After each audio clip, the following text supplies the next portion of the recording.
Jika kita pergi ke padang gurun, kita akan mengerti mengapa tempat itu menjadi salah satu tempat yang paling mematikan dan tak dapat dihuni di planet ini. Tempatnya kering, dan di mana tidak ada air, di situ tidak ada kehidupan. Inilah gambaran yang kita dapatkan dari halaman kedua kitab Kejadian. Kisah ini dimulai dari padang gurun yang kering dan sunyi. Tetapi Allah menyediakan mata air yang menjadi sumber kehidupan bagi hewan dan tumbuhan di padang gurun ini. Dan di sana Allah juga menyatukan seorang pria dan seorang wanita supaya umat manusia dapat bertumbuh dan menebarkan kehidupan di dalam taman. Betul sekali.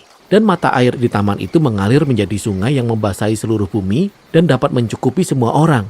Itu semua adalah karunia dari Allah. Yang luar biasa, manusia berada di taman yang subur, tetapi ternyata mereka malah membuatnya menjadi rusak.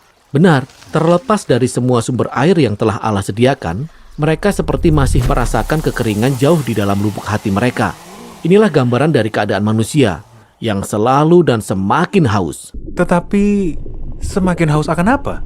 Nah, di dalam kisah ini, manusia menginginkan lebih banyak hikmat agar dapat membangun keamanan dan kendali yang lebih kuat dengan cara-cara mereka sendiri.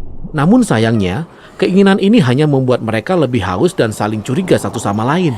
Akibatnya, mereka kembali berakhir di padang gurun. Manusia kehilangan jalan menuju air kehidupan. Oleh karena itu, mereka tidak bisa menyebarkan kehidupan dari Allah kepada dunia.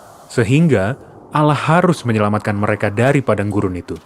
Ya, seperti dalam kisah Yakub, tipu muslihatnya telah merusak hubungan dengan keluarganya, hingga ia harus melarikan diri dari masalahnya menuju padang gurun. Tetapi di sana ia menemukan sebuah sumur dan ia berjumpa dengan seorang wanita. Wah, ini seperti di Taman Eden. Seorang pria dan seorang wanita bersama di dekat sumber air. Benar. Kemudian melalui keturunan Yakub, Allah membentuk bangsa Israel dan mengundang mereka untuk mengambil bagian dalam hidup Allah, sehingga mereka dapat menjadi mitra Allah yang membagikan hidup itu kepada orang lain. Terkadang mereka melakukannya. Tetapi akhirnya mereka harus bergumul dengan kekeringan dalam jiwa mereka, haus akan kuasa dan kendali yang lebih besar yang membawa mereka ke dalam kekerasan dan kehancuran. Jadi, mereka terdampar di padang gurun yang baru, sebagai tawanan dari bangsa-bangsa lainnya.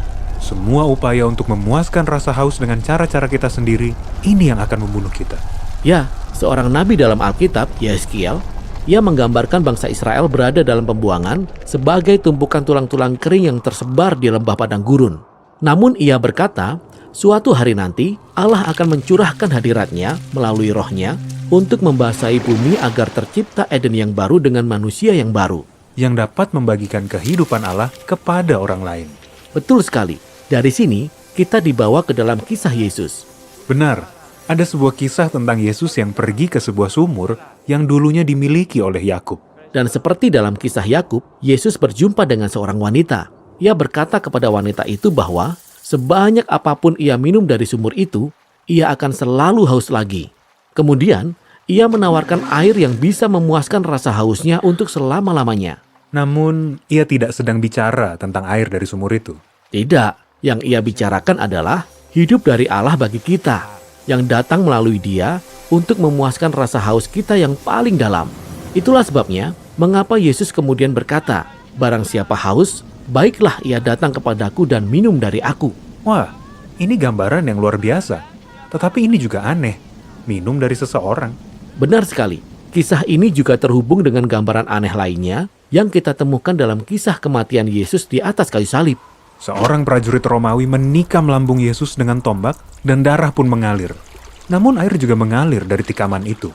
Ya, inilah gambaran yang menunjukkan bagaimana kematian Yesus menjadi sumber air kehidupan yang mengalir turun ke bumi dari Dia, Sang Kekasih Allah yang rela mati bagi musuh-musuhnya.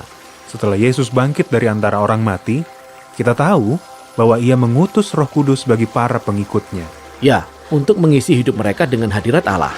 Itu sebabnya Rasul Paulus berkata bahwa ketika kita menyatu dengan Roh Allah, maka buah Taman Eden akan mulai bertumbuh dalam hidup kita.